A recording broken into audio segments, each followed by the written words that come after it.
Assalamualaikum warahmatullahi wabarakatuh. Salam sejahtera untuk kita semua. Perkenalkan, nama saya Nura Malina Yusrin. Saya adalah dosen dari jurusan Business Management Universitas Pradita. Video ini dibuat sebagai bagian dari pernyataan diri dosen untuk unjuk kerja Tridharma Perguruan Tinggi PDD UKT-PT, khususnya dalam bidang pengajaran yang merupakan bagian dari proses sertifikasi dosen. Saya merupakan dosen yang membawahi mata kuliah dalam ilmu marketing di jurusan Business Management di Universitas Pradita. Beberapa mata kuliah yang saya ampu adalah dasar-dasar pemasaran, perilaku konsumen, digital marketing, social media development, content creation, brand development, dan metodologi penelitian. Untuk kesempatan kali ini, izinkan saya untuk memperagakan salah satu mata kuliah, yaitu Digital Marketing dan Social Media Development. Mata kuliah ini berbobot 3 SKS, 2 SKS teori dan 1 SKS studi kasus yang dilaksanakan secara offline dengan pendekatan DIY, Delivery, Interaction, dan Assessment. Sebagai ciri khas Universitas Pradita, mata kuliah ini merupakan implementasi dari OBE atau Outcome Based Education, di mana seluruh perencanaan dan pelaksanaannya memang dirancang untuk mendukung CPL. OBE sendiri itu membutuhkan evaluasi yang berkelanjutan dan juga keterlibatan aktif dari seluruh pihak terkait, dari mahasiswa, dosen, dan juga komitmen dari universitas itu sendiri. Secara deskriptif, mata kuliah ini mengajak mahasiswa untuk mengeksplorasi strategi pemasaran digital untuk pemanfaatan sosial media platform. Untuk apa? Untuk meningkatkan consumer experience dan membangun brand engagement yang efektif. Mata kuliah ini juga bersifat praktikal dan kontekstual, menyesuaikan dengan perkembangan zaman dari transformasi digital serta kebutuhan industri 5.0 dan marketing 6.0. Tujuan akhir dari pembelajaran ini adalah agar mahasiswa dapat dan siap menjadi digital marketing specialist yang adaptif, melek terhadap teknologi, mampu berpikir strategis, dan dapat merancang campaign digital marketing yang berdampak. Beberapa CPL mata kuliah ini pertama, untuk mampu memecahkan masalah yang berbasis logika dan inovasi, mampu adaptif dengan digital, mampu merencanakan dan juga mengimplementasikan teknologi informasi dan komunikasi, memahami pola perilaku konsumen digital, dan juga fokus untuk perencanaan pemanfaatan teknologi dan pengambilan putusan di dunia digital. Yang membuat mata kuliah ini menarik adalah pendekatan yang sangat aplikatif. Mahasiswa tidak hanya belajar teori, namun juga hands-on dalam membuat konten, menganalisis campaign, dan juga mengevaluasi efektivitas strategi menggunakan matriks digital. Mata kuliah ini juga berkolaborasi dengan pihak industri dan pakarnya. Ada Sumarekon, Blue BCA, dan juga Kedo Digital yang memberikan guest lecture dan tantangan studi kasus nyata di lapangan serta pembelajaran dunia nyata. Mahasiswa diajak berpikir kreatif sekaligus analytics, dua keterampilan penting di era pemasaran berbasis algoritma dan social interaction. CPMK dalam mata kuliah ini adalah 1. Memahami perbedaan dalam digital marketing dan konvensional. 2. Memahami juga bagaimana merancang consumer persona dan journey. Ketiga, menyusun strategi campaign berdasarkan planning. Keempat, mengevaluasi efektivitas tersebut. Mata kuliah ini dikemas dalam 14 pertemuan nih, yang membahas pertama konsep dasar pemasaran digital, analisis lingkungan sosial dalam mikro dan makro, bagaimana perilakunya dalam digital juga, dan strategi media placement serta paling penting menyusun brief. Kita juga belajar di Trifecta Digital Marketing dan juga PESO, dan juga influencer dan social media penetration, dan terakhir kita juga evaluate the campaign digital dan bagaimana memanfaatkannya menjadi knowledge. Beberapa referensi utama dalam mata kuliah ini adalah 1. Dari Heavy and Alice Chadwick tahun 2022 tentang Digital Marketing 8th Edition, dan beberapa buku-buku pendukung lainnya seperti Ryan, Understanding Digital Marketing, Strauss and Frost, and Bircher, serta merujuk pada artikel ilmiah terbarukan yang merupakan hasil riset dosen pengampu yang dapat dilihat di Google Scholar dan Sinta, serta buku pengajaran yang mendukung mata kuliah tersebut berjudul Generative AI yang juga disusun oleh dosen pengampu yang merupakan bagian dari aplikatif dunia pemasaran digital terbarukan. Metode pembelajaran yang dilaksanakan adalah discovery learning, presentation, dan juga study case. Dan terakhir problem based learning dan PBL, di mana assessment mencakup 1. Tugas dan kuis, poinnya 30%, midterm test 35%, dan final project test berbentuk proyek akhir 35%. Setelah ini akan saya tunjukkan bagaimana proses pengajaran mata kuliah tersebut diimplementasikan di dalam kelas. Mulai dari pembukaan, penyampaian materi, interaksi dengan mahasiswa, hingga asesmen pembelajaran secara langsung. Yuk, mari kita simak bersama. Selamat siang semuanya. Siang. Assalamualaikum warahmatullahi wabarakatuh. Waalaikumsalam warahmatullahi wabarakatuh. Salam sejahtera untuk kita semua. Ya, jadi hari ini kita masuk ke dalam pertemuan kedua untuk mata kuliah pemasaran digital dan sosial media development. Hari ini saya akan melanjutkan beberapa materi tentang digital marketing, ya. Nah, jadi di sini adalah timeline atau materi kedua dari 14 series pertemuan kita, ya. Di minggu lalu kita udah belajar tentang apa itu definisi dari digital marketing. Mungkin teman-teman di sini ada yang masih inget nggak? Mungkin yang di depan, Eren, apa sih arti dari digital marketing itu sendiri?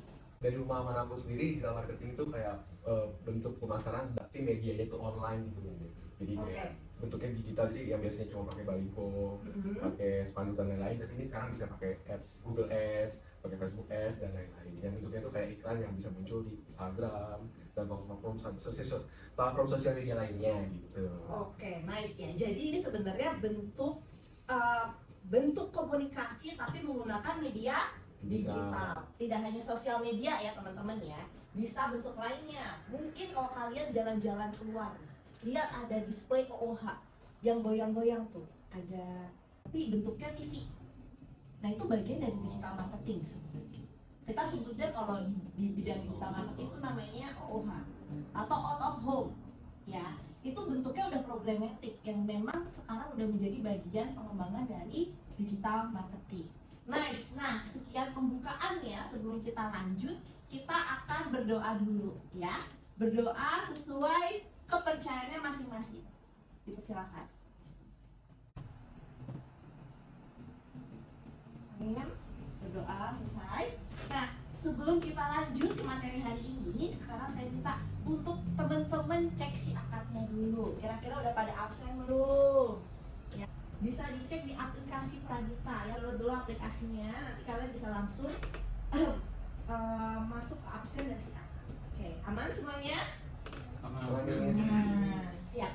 Nah, jadi untuk materi hari ini sebenarnya semua sudah di-upload di Aswaya. Jadi kalau teman-teman mau baca lagi materinya, bisa teman-teman cek di Aswaya di pertemuan kedua. Nah, langsung kita masuk ke materi hari ini. Ada beberapa poin yang akan kita capai. Pertama, teman-teman di sini diharapkan mampu memecahkan masalah berbasis logika dan inovasi. Dan beberapa capaian lainnya di sini kita berfokus kepada perencanaan dan pemanfaatan. Bagaimana caranya kita bisa merencanakan kalau kita tidak kenal, ya? Makanya di sini saya ingin mengenalkan beberapa pemanfaatan dan macam-macam teknologi yang diawali dengan teori, studi kasus, dan beberapa pengerjaan tugas. Nah, ini adalah beberapa acuannya. Main booknya itu adalah buku dari Harvey Ellis Chadwick dan dengan judul Digital Marketing 8th Edition dari Pearson. Jadi ada beberapa supporting booksnya dari saya, Generative AI. Ada juga dari Ryan G tentang Understanding Digital Marketing dan implementasinya oleh Strauss and Frost di E-Marketing 7th Edition by Pearson juga, ya. Nah, ini sering mungkin teman-teman lihat ya, we don't go online but we live online. Di sini kalian kalau baru bangun tidur ngapain kerjanya? Mungkin dari sini yang lagi main HP, ya apa sih yang kamu lakuin kalau kamu baru bangun tidur? Cuci muka. Cuci muka, nice, ke kamar mandi ya, terus Cuci muka, main HP. main HP. Apa yang dicek di HP? Cek WA. Cek WhatsApp, Ya, betul. oke. Cek WhatsApp. Cek update terbaru. Update terbaru, chat terbaru, baik, good ya. Jadi fokus ke kerjaan ya. Betul. Nice, good. Ada lagi yang ngapain baru bangun langsung megang HP sama Sama ini juga. wah, matiin alarm subuh misalkan ya. Bagus ya. Jadi beberapa hal yang kita lakukan sekarang tuh nggak bisa jauh dari namanya smartphone yang mungkin bagian dari media atau bukan mungkin ya, memang bagian dari pengembangan digital marketing itu sendiri, dan itu memang dimanfaatkan oleh para marketeers untuk semakin dekat dengan kita. Kalau zaman dulu saya kuliah ya, nggak ada tuh yang namanya Gojek. Kemana-mana ngangkot, ya. Sekarang di sini ada yang pernah ngerasain angkot? Masih ya? Kamu sampai sekarang masih? Masih ya? Masih. Kalau dulu pilihannya jalan kaki atau angkot, ya. Jadi sekarang masih ada tambahan pilihan lainnya, itu apa? Gojek dan Grab. Sekarang hidup dimudahkan. Sekarang saya tanya ke kalian di sini ada yang bawa dompet? Bawa. Pertanyaannya, isinya apa? Satu ya. Berapa? Oke. Bawa cash nggak? Bawa. Berapa? Nyampe 500.000 nggak? Enggak. Berapa? 2.000? 4.000? 50. Oke, good. Ada yang lebih tinggi lagi? 52.000. Luar biasa. Ya. Kenapa? Kok cuma bawa dikit-dikit? Iya, Takut hilang. Oke, good. Karena kita udah mulai gampang ya. Pembayaran semua sekarang udah pakai digital. QRIS ya. Ternyata sehebat itu loh pengembangan payment gateway di Indonesia. So next, ini nih kata Bill Gates nih. If your business is not on internet, then your business will be out of the business. Sekarang kita kalau mau nongkrong, kita mungkin akan cari dulu di Google.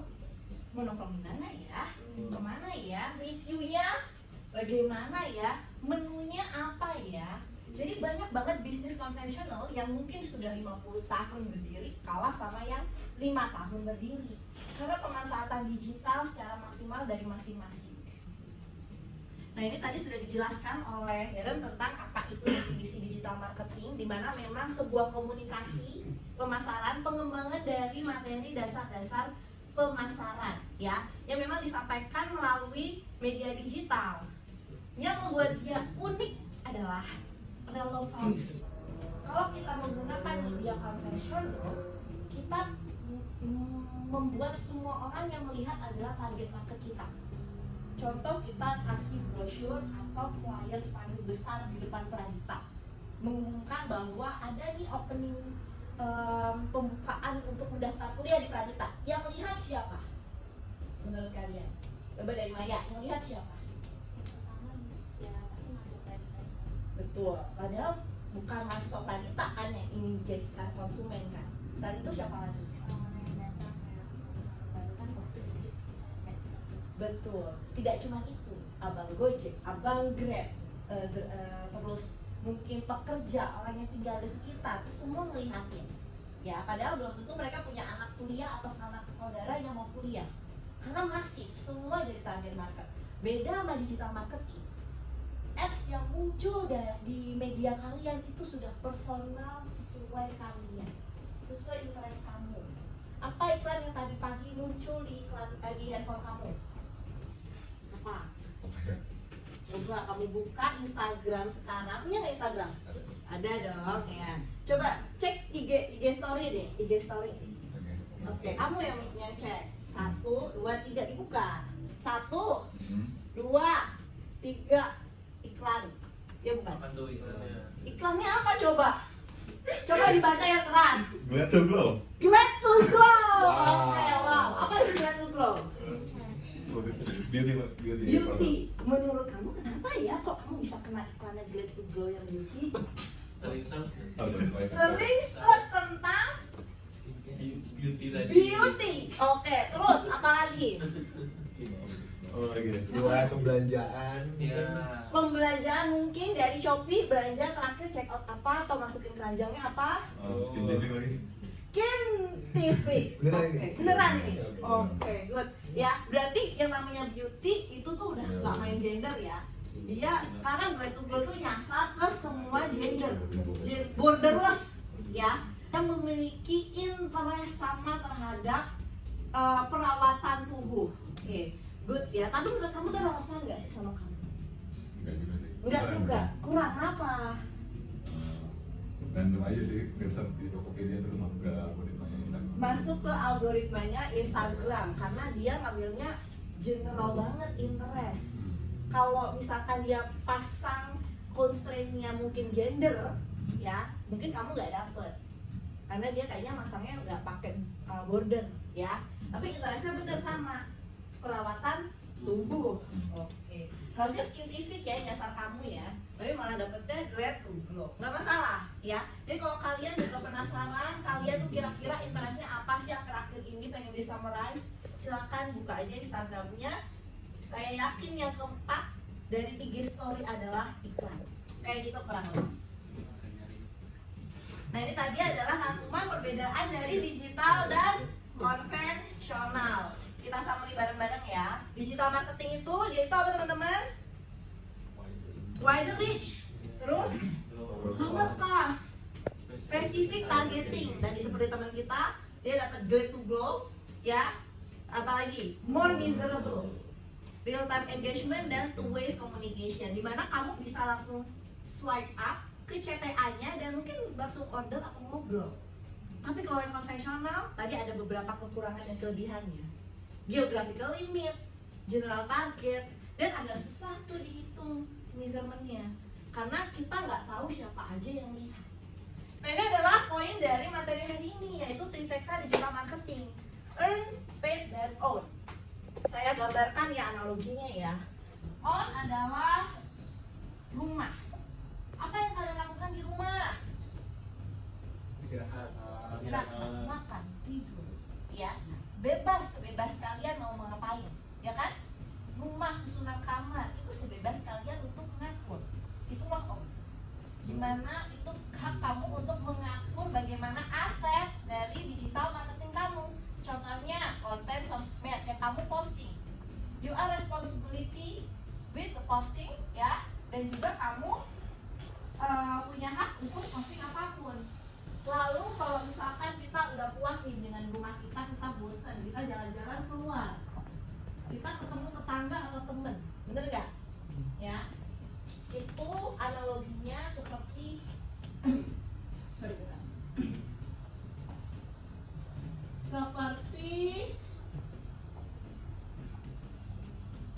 earn media, ya. Ini on, kita bebas mau ngapain aja. Lalu kita bisa masuk ke earn media, ya. Kita bosan nih di rumah nih, kita bisa ngelakuin apapun. Setelah kita menjadi tetangga yang baik, kita keluar, banyak orang menyapa kita karena kita adalah tetangga yang baik, ya. Kita ketemu nih fans baru dan lainnya gitu ya.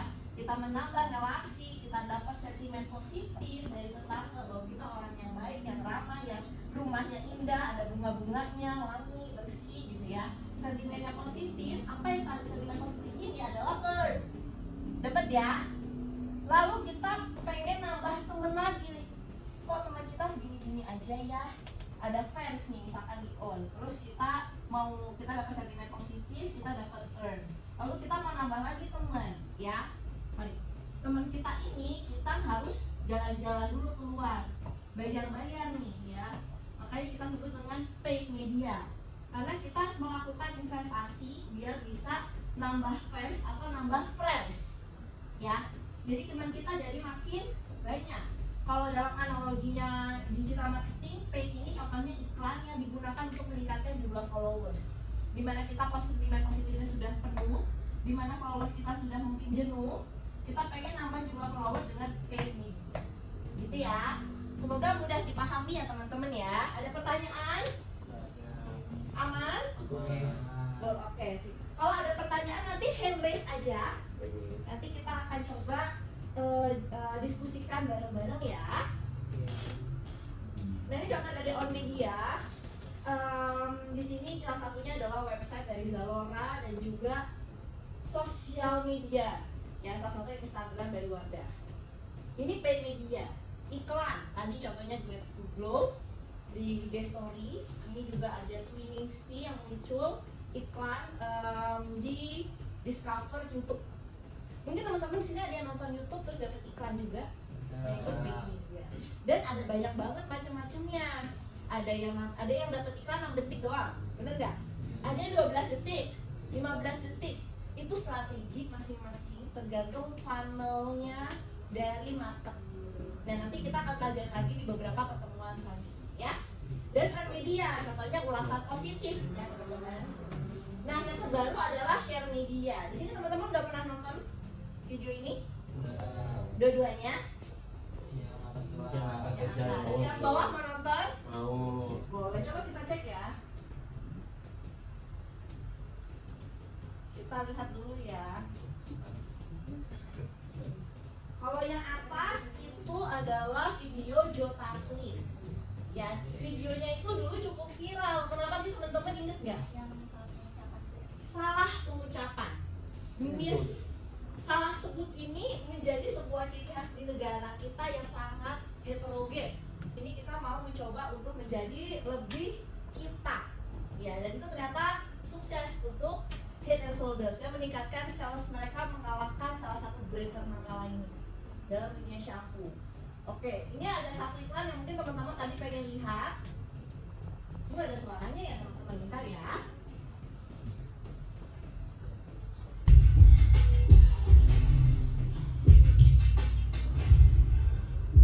Usia dong, tinggal oles, tempel, tarik, mulus. 9 kali sugar power, 9 kali lebih kuat membersihkan hingga ke akar. Waxing enak, cuma mineral sugar wax. Waxing itu enak, waxing itu mineral, bagikan. Oke. Sip. Dari studi kasus, kita lihat teman-teman di sini ketekun sepertinya ya.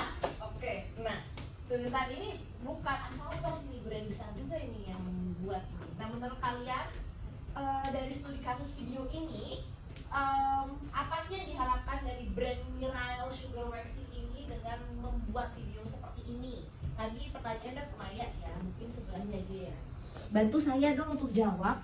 Kira-kira apa sih harapan dari Mirail mengusung konsep ini untuk video mereka? Coba aja waxing, masa kita enggak bisa. Nah, tepuk tangan dulu dong. Harapannya video ini tidak hanya ditonton tapi juga menimbulkan apa coba? Boleh ya? Call to action. Call to action yang contohnya. Jadinya langsung pengen beli dan kayak waxing juga deh kayaknya. Betul. Soalnya mudah kan tadi. Betul. Buat sekali oles, langsung cabut kan. Betul. Selain itu di media apa yang terjadi? Salah satunya tujuannya adalah viralitas. Viral, ya. Siapa yang nggak kaget tiba-tiba Jenny Nicole bikin konten iklan seperti ini? Yang cowok aja tertegun, gimana yang cewek? Karena konsepnya adalah viralitas, teman-teman. Jadi dalam studi kasus ini menggambarkan pemahaman dari share media. Tujuannya adalah biar banyak yang nge-share dan jadi viral. Tidak hanya perempuan tapi laki-laki juga tahu brand yang namanya Mirail. Ketika mereka membuat video ini, mereka juga udah tahu nih kira-kira endingnya atau arah konsumennya akan bersuara seperti apa. Jadi berhati-hatilah dalam membuat konten viral karena kadang bisa meleset dari yang kita harapkan, ya, gitu. Ada yang mau ditanyakan soal konten dari share media? Udah Miss. Aman ya. Ketika ada pertanyaan, handles aja ya teman-teman. Kita langsung mencoba petugas ya teman-teman, exercise. Jadi saya minta teman-teman nanti membuat 3 kelompok kecil. Nanti teman-teman presentasikan bagaimana penyusunan dari perencanaan pay, earn, own, dan share media dari salah satu brand di depan. Ya, boleh silakan berkelompok. Terima kasih. Akan menunjuk salah satu tim untuk menjelaskan studi kasus ini dari tim Kopi Kenangan ya. Nih, tadi Kopi Kenangan adalah tim 2. Jadi tepuk tangan dulu buat tim 2. Ini ada Maya sama Charles. Oke. Nah, boleh perwakilan atau bersama-sama sharing kira-kira gimana tadi workshopnya, pembahasannya tentang strategi paid, earn, own, dan share dari Kopi Kenangan. Silakan. Maju nih. Boleh di sini sambil duduk boleh? Iya. Mungkin belum. Jadi Boleh, owner itu tuh Kopi Kenangan tuh punya aplikasi Kopi Kenangan sendiri nih. Jadi dia tuh tunjukin promonya di situ, menu-menunya. Biasanya tuh buat narik pelanggan supaya belinya langsung dari aplikasi, karena mereka tuh juga nawarin promo yang lebih murah gitu nih. Dari si paid itu Kopi Kenangan bisa beriklan dari Instagram Ads sama kayak Facebook gitu. Jadi kayak ngasih apa namanya kayak beriklan lah gitu. Abis itu juga mereka bisa nge-display di Gojek. Jadi kan betul juga tuh iklan-iklan. Iklan di aplikasi Gojek ya. Ya. Oke. Kalau dari earn media gimana? Mereka jadi viral nih karena banyak promo, banyak potongan harga, terus orang-orang juga jadi kayak apa? Biasanya sih word of mouth. Word of mouth ya. Word of mouth ya. Diobrolin gitu ya. Dijodohin gitu kan. Ada promo nih di Bogor gitu. Ada menu seasonal baru juga nih yang bikin mungkin teman-teman konsumennya jadi apa? Tertarik ya. Betul banget. Kalau yang terakhir nih yang share media. Wah, gimana nih teman-teman? Apa sih actionnya Kopi Kenangan yang kira-kira menimbulkan viralitas? Untuk kopi ya. Betul. Mungkin yang kalau belum terjadi, yang akan terjadi, baiknya gimana nih? Kopken ke depannya baiknya seperti apa? Kalau sama artisnya bikin menu sendiri. Collab sama artis dengan bikin menu Signature. signature. Good. Jadi harapannya dengan collab apa tuh? Karena fans-fansnya juga bisa banyak konsumer lagi. Menarik fans yang di luar jangkauan Kopi Kenangan ya? Gitu. Oke, good job. Dan meningkatkan tingkat sharing dari brand Kopi Kenangan. Untuk teman-teman lainnya yang mungkin belum sempat presentasi ke depan, bisa nanti mengupload hasil jawabannya di Aswaya. Nanti akan saya berikan feedback untuk jawaban teman-teman ya. Nah, nanti untuk materi minggu depan bisa dicek juga di Aswaya untuk materi week ketiga. Kemudian materi kita hari ini untuk di pertemuan kedua. Sebelumnya ada yang mau ditanyakan dari teman-teman? Oke, paham semua? Oke, nah untuk di pertemuan ketiga nanti saya ada tugas, yaitu nanti saya minta tolong teman-teman lakukan seperti yang di awal pertemuan tadi, mengcapture 3 iklan yang pertama kali teman-teman dapat di sosmed teman-teman. Ini dikumpulkan di Aswaya. Nanti teman-teman ceritain nih kenapa 3 iklan ini sih yang muncul. Oke, kalau gitu saya sedikit summary sebelum penutupan untuk pertemuan kedua. Satu adalah ada trifecta atau paid, own, earn, dan share. Itu merupakan media atau planning pemahaman pertama untuk membangun perencanaan digital marketing. Di mana komponennya ada apa aja? Paid, own, earn, dan share. Kalau begitu saya tutup pertemuan hari ini dengan sedikit closing. Jadi bukan siapa yang paling keras suaranya, tapi siapa yang paling relevan dan konsisten dalam berbicara. Ya, gitu. Terima kasih untuk teman-teman ya. Kita tutup dengan salam. Wassalamualaikum warahmatullahi wabarakatuh. Yang barusan Anda saksikan merupakan bagaimana implementasi mata kuliah digital marketing dan social media development di kelas. Terima kasih telah menyaksikan video saya. Wassalamualaikum warahmatullahi wabarakatuh.